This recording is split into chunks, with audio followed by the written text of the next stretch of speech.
ኒውዮርክ አትተኛም። ኒውዮርክ በጣም የደመቀች ነች።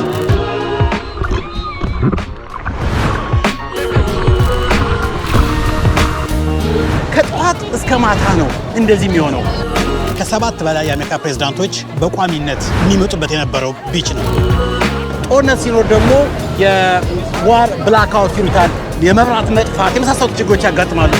እጅግ በጣም ቢዩቲፉል ግሪን የሆነች ጋርደን ስቴት የምትባል ነች። እኩለ ሌሊት ህዝቡ አሁንም ይተራመሳል ያለው።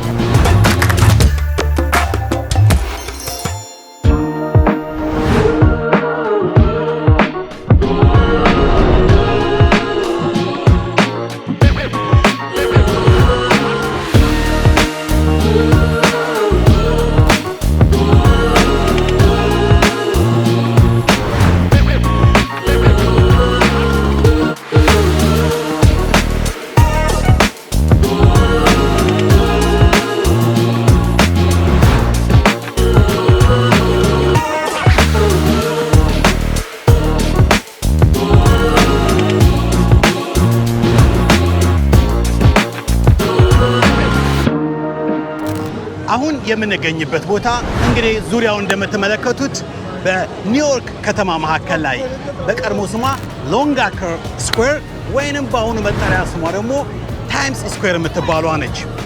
ታይምስ ስኩዌር አዲሱ ስሙን ያገኘው በ1904 በፈረንጆች አቆጣጠር ሲሆን የዛሬ 120 ዓመት ገደማ ማለት ነው።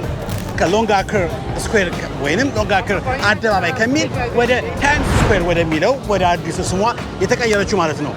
ለምን ተቀየረ ብለን ብናስብ በፊት ከነበረው ስሙ ያስቀየረበት ዋና ምክንያት በ1904 የታዋቂው በዓለም ላይ በጣም የሚታወቀው የኒውዮርክ ታይምስ ጋዜጣ እዚህ ጋር ቢሮውን ቀይሮ ይገባል።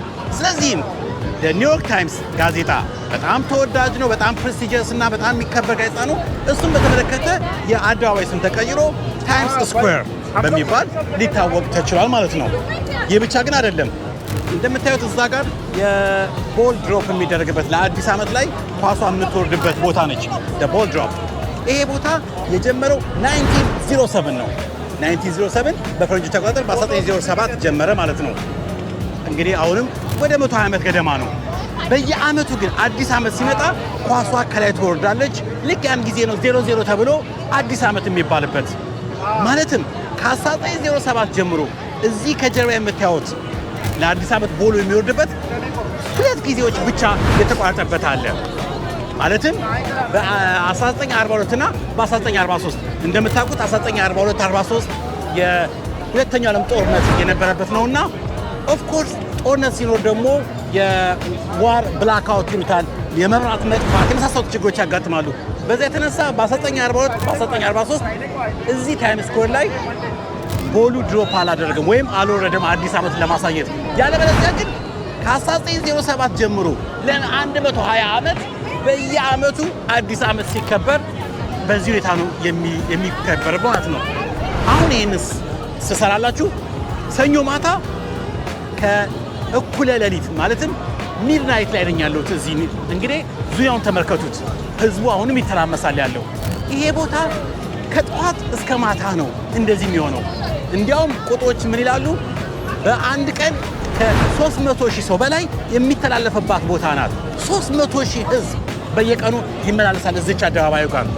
ማለትም ይሄን ቦታ ደግሞ ለመጎብኘት በአመት 50 ሚሊዮን ጎብኚዎች መጥተው የሚጎበኙት ቦታ ነው።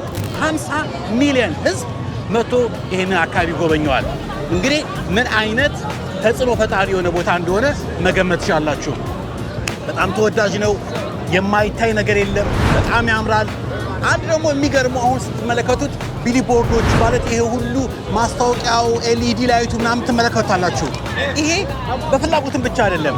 በኒውዮርክ የከተማው በዚህ አካባቢ ላይ አንድ ህግ አውጥተዋል። እያንዳንዱ ህንፃ የግድ እነዚህ ቢሊቦርዶች ኤሌክትሮኒክስ ነገሮችን ማስታወቂያዎችን ፎቁ ላይ መለጠፍ ግዴታው ነው። ስለዚህም አንዱ ይሄን ታይምስ ስኩዌርን የሚያደማምቅለት ኤልኢዲ ላይቱ በሙሉ በህግም የሚገደዱበት ነው። ፎቄ የራሴ ነውና እንደፈለኩ ላድርግ አይቻልም፣ የግድ ይሄንን ትሰቅላለህ ይባላል ማለት ነው። ቢዛር ነው፣ የሚገርም ነው፣ ነገር ግን ፋክት ነው። ስለዚህ ይሄን አካባቢ ቀላ ያሳይቻችኋለሁ። በኩለ ሌሊትም ደግሞ እንደምትመለከቱት ነው። ኒውዮርክ አትተኛም። ኒውዮርክ በጣም የደመቀች ነች። ለዚህም ነው እንግዲህ 50 ሚሊዮን ህዝብ በየዓመቱ መጥቶ የሚጎበኛት። 50 ሚሊዮን መገመት ይቻላል። አሚን ስንት ሀገሮች ናቸው በዓለም ላይ 50 ሚሊዮን ህዝብ ራሱ ያላቸው ብላችሁ ብትገምቱ ይገርማል። ይህን ቦታ ለመጎብኘት ግን የዛን ያክል ሰው ይመጣል። እስቲ አሁን ደግሞ እየተዟዟኩኝ በቀረው ጊዜ ደግሞ በኩለ ሌሊት ደግሞ ምን ያለ የሚለውን ነገር አሳያችኋለሁ። ተከተሉ።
እንግዲህ አሁን ደግሞ በኒው ጀርሲ የምትገኘው ሎንግ ብራንች የተባለች ቦታ ነው የምንገኘው። ይሄ ቢች በጣም አንዱ በጣም ተወዳጅ ነው። እንዲያውም የአሜሪካ ፕሬዝዳንቶች በብዛት የሚመርጧት ቦታ ይቺ እንደሆነች ይነገርላታል።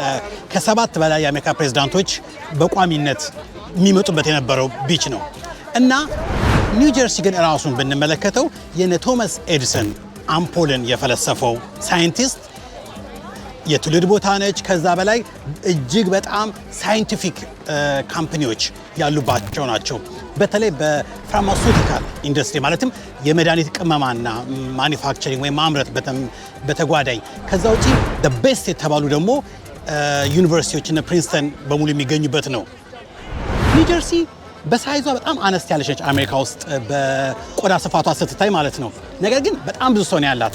ለዚህም ነው ለምሳሌ ዴንሲቲ ፖፑሌሽን ዴንሲቲ ወይም የሰው ሰብሰብ ብሎ የመኖር ብዛትን ሲታይ ኒው ጀርሲ አሜሪካ ውስጥ ሃይ ዴንሲቲ ወይም በጣም ብዙ ሰው ተከማችቶ የሚኖርባት ቁጥር 1 ማለት ኒው ጀርሲ ነች።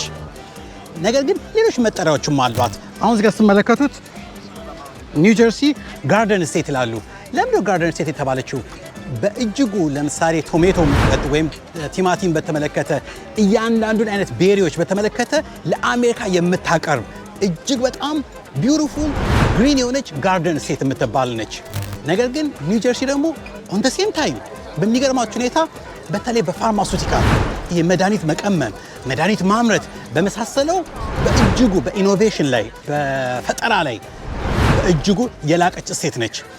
ስለዚህ ምንም እንኳን በተለይ ይሄ በቴክኖሎጂው ኢኖቬሽን ላይ በጣም ልቃ ሄደችም ቢሆን ግን ጋርደንነቷን፣ ቢዩቲፉልነቷን፣ አረንጓዴነቷን ግን ያልተወች ነች። በዛ ላይ ደግሞ ቢቹ እጅግ በጣም የሚያምር ነው። ህይወት ያለበት ቦታ ነው። ይገርማችኋል። አሁን በኋላ ያሳያችኋል። ዝቅ ብለን ስንሄድ ደግሞ ካዚኖዎች ምናምኖች ያሉባቸው ደግሞ እንደዚህ ቢቾች አሏቸው።